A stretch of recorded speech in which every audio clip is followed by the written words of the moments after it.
Have you been waiting for a gritty, first-person shooter survival horror game in an open world that has a mind of its own? Testing not only your shot, but your survival savvy. Well, folks, you might want to take a look at S.T.A.L.K.E.R 2. Hello, it's the Dove here to tell you about GSC Game World's newest installment in the S.T.A.L.K.E.R series, S.T.A.L.K.E.R 2. Now, I want to get this out of the way. This is a review from someone who is new to the series. A majority of the reviews out there are from people who are faithful to the S.T.A.L.K.E.R series, so I wanted to give an opinion from someone who is fresh into the S.T.A.L.K.E.R lore. If you're new to the series like me, you might not know that S.T.A.L.K.E.R 2 is actually the fourth game in the series. The S.T.A.L.K.E.R series is set in an alternate timeline where the effects of the Chernobyl disaster, or rather a second one, led to some more horrific science fiction-y effects. The horrors in the game occur within the zone, or more accurately, the Chernobyl exclusion zone. Anomalies pop up randomly in your path, which are pockets of disastrous effects like geyser-sized volcanoes, brooding electrical fields, or void distortions that suck you in and spit you out with no regard for your health.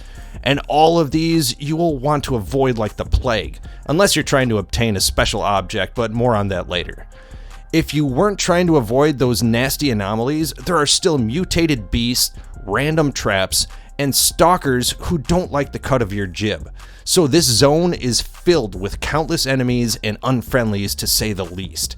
An absolute dream for fans of the survivor genre. Now, I have to say, when I looked at this game initially, I was thinking it looked a lot like the Fallout game. And there are definite similarities, with the wasteland and zone being desolate, nightmarish hellholes, and there being a bunch of irradiated, mutated beasts attacking you. Fans of the new Vegas game might notice a similar beginning and intricate faction development, but unless you play Fallout on survival mode, and even then, S.T.A.L.K.E.R 2 is going to be quite a different game than you would expect, but in the best possible way. S.T.A.L.K.E.R 2 is at its heart a survival and first-person shooter game. The minimalistic screen goes hand in hand with the genre. You'll instantly notice that there is all the info you need: health and stamina bars, radiation indicator, magazine count, and compass. But the best part is just how clean and how little of the screen it actually takes up. The actual survival aspect of S.T.A.L.K.E.R 2 forces gamers to survive off what little they can scavenge. Pick items off fallen stalkers, smash crates looking for anything you can use, or wait out hostile encounters so you don't have to use all your ammo.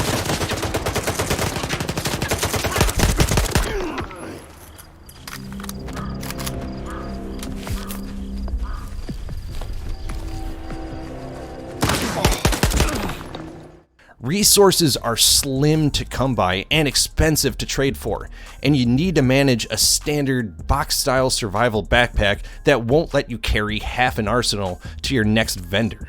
The closest you can get to improving your character is getting better gear and obtaining artifacts. Obviously, gear needs to be found or traded for, and the latter won't be cheap.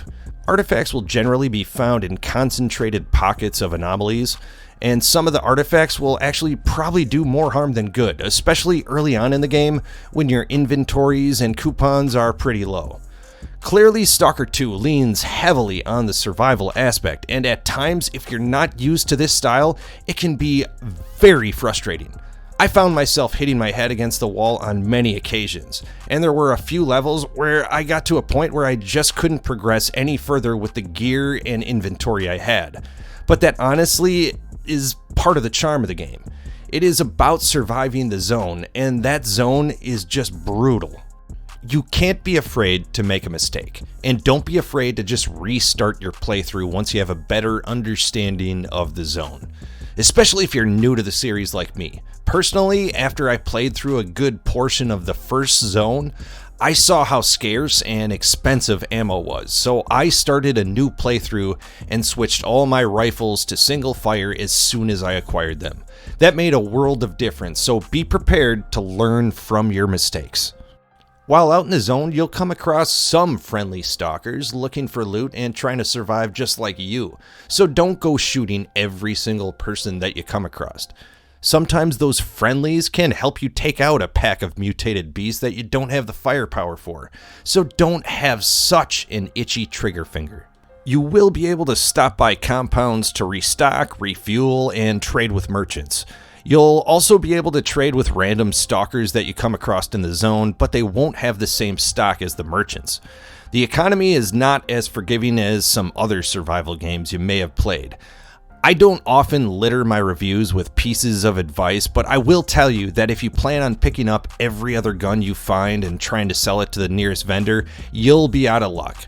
Most of the guns that you'll find have a red icon above them, which indicates that they're broken or not good enough for regular use. Anything with that icon on it will not be able to be sold. So if you come across one of these guns, which you will, just take the ammo out of the clip and move on. The game is definitely a challenging one, but the mechanics are royally fun.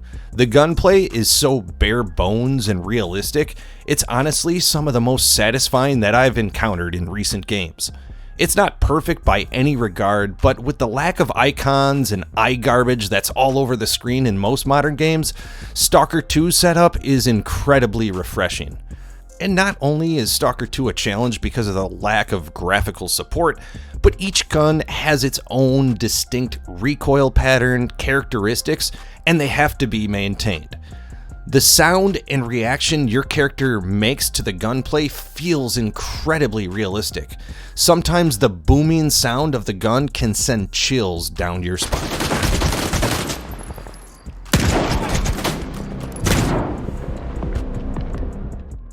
There are many open world games that have lifelike NPCs, but the feeling in S.T.A.L.K.E.R 2 gives a lot more meaning to every single character. As I mentioned, fellow stalkers will help you out if you're in trouble and they walk by, but the timing and the paths that they take are all random.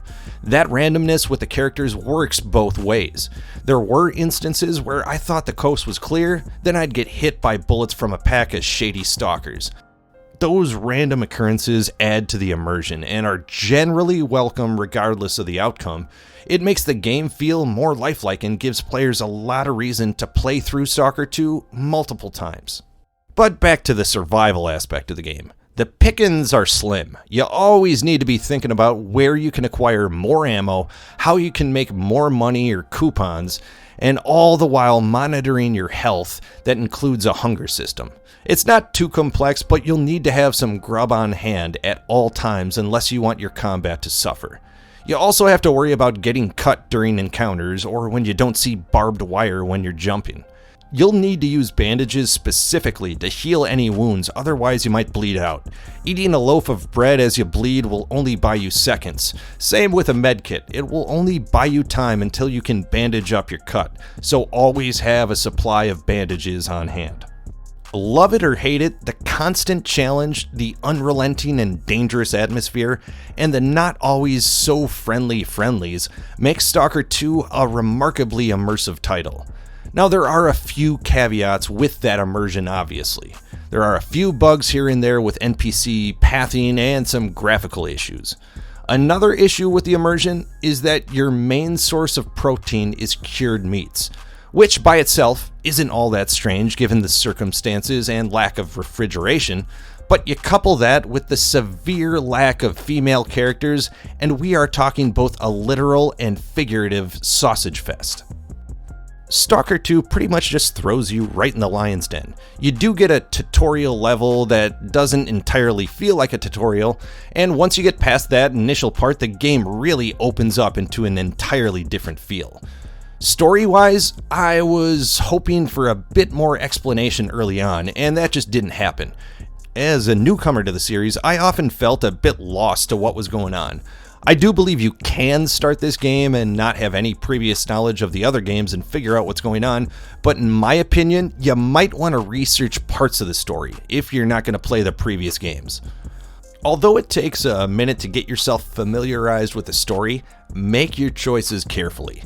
The actions you take will have consequences as there are multiple factions in the zone that can either help you or shoot you on sight. There are also multiple endings for the game, so it might be worth multiple playthroughs. S.T.A.L.K.E.R 2 is a game that is utilitarian and only uses things that it actually needs. Gunplay is minimized to some crosshairs with some bare bones information on the screen. Nutrition is nearly simplified to bread, sausage, and water. And that utilitarian style also translates to the art and the user interface. Very bare bones and minimalistic, but has everything you need. There was no fat to trim with your systems being linked to your PDA and your backpack. Both were very straightforward and didn't inundate you with superfluous information. Overall in gameplay, S.T.A.L.K.E.R 2 has a lot of what I want as a gamer. It's very challenging with its multiple survival mechanisms and brutally hard environment. With the completely randomized nature of the paths of each NPC, the multiple choices you can make, and the multiple endings, S.T.A.L.K.E.R 2 is a game you can play over and over and have unique experiences each time. And with the open world nature and ability to pick which side missions you want to take, the game really gives players a lot of freedom in how they want to progress and unfold the story on their own terms. So although there are some bugs and performance issues, I would fully recommend this title to gamers looking for a quality survival first-person shooter challenge. GSC World Games is definitely dedicated to their S.T.A.L.K.E.R series, so I fully expect any bugs to be flushed out in due time. But even with those minor bugs, this is a great game to play. And while there is no confirmed PlayStation 5 launch date as of yet, the timed exclusive window ends after 3 months of release, which would set up the earliest PlayStation release in February of 2025. So, check out S.T.A.L.K.E.R 2, currently available on PC and Xbox. Thanks for watching. Feel free to leave a comment or hit the like button if you enjoyed this video. And if you haven't subscribed yet, consider clicking the subscribe button now. We have more videos like this and have a weekly gamer news podcast called The Gamer Buff with all the latest gaming news. Thanks again for watching. Until next time, this is The Dove.